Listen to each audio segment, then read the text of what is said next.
एक बार एक चाइनीज किसान था और उसका एक घोड़ा था जो उसकी मदद किया करता था फसल की देखरेख करने में। एक दिन वो घोड़ा भाग जाता है और सारे गांव वाले किसान के पास आते हैं और उसे सहानुभूति देते हैं। कहते हैं कि तुम्हारे साथ तो भाई बहुत बुरा हुआ। इसके जवाब में वो किसान कहता है कि शायद तुम सही कह रहे हो, बाद में देखते हैं। अगले दिन वो घोड़ा वापस आ जाता है और अपने साथ 7 और घोड़े लेकर आता है। अब फिर वो गांव वाले उसके पास आते हैं और कहते हैं कि भाई तुम्हारी तो किस्मत चमक गई। इस पे वो किसान जवाब देता है कि शायद तुम सही हो, बाद में देखते हैं। अब जो वो घोड़ा अपने साथ लेकर आया था वो जंगली थे। तो जब अगले दिन किसान का बेटा घुड़सवारी करने की कोशिश करता है तो उसका पैर टूट जाता है। अब फिर वो गांव वाले किसान से कहते हैं कि भाई तुम्हारी तो किस्मत ही खराब है। अब इस पे वो किसान फिर से कहता है कि हो सकता है, बाद में देखते हैं। अब अगले दिन उस गांव में कुछ सरकारी अधिकारी आते हैं और उस गांव के सभी नौजवानों को एक खतरनाक जंग के लिए ले जाते हैं। अब यहाँ पे वो किसान का बेटा बच जाता है क्योंकि उसके पैर में चोट लगी हुई थी।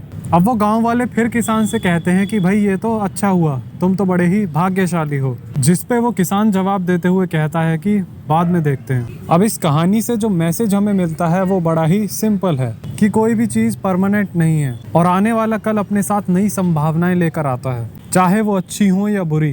पर असल में ये कल है क्या? कुछ लोगों के लिए एक बस सामान्य सा दिन हो सकता है जो आज के बाद आने वाला है।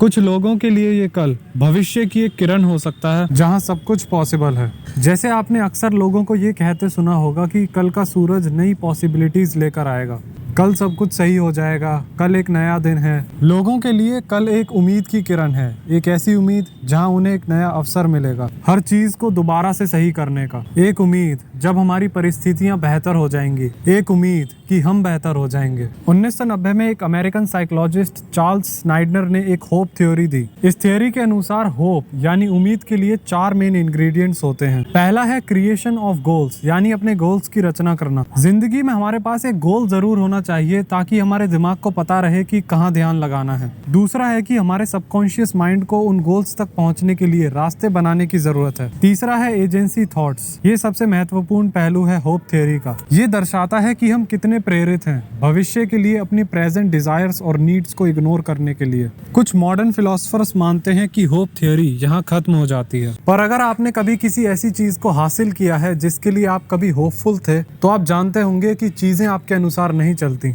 और यहीं पे सिडनर का चौथा पिलर यानी बैरियर महत्वपूर्ण भूमिका निभाता है। ये एक्सटर्नल फोर्सेस होते हैं जो मुसीबत खड़ी करते हैं। कल करने का वादा एक शक्तिशाली उपकरण है। ये हमारी आशा को प्रेरणा तो देता ही है और साथ ही हमारा आत्मविश्वास भी बढ़ाता है। ये हमें अनुमति देता है बेहतर से बेहतर में विश्वास रखने के लिए।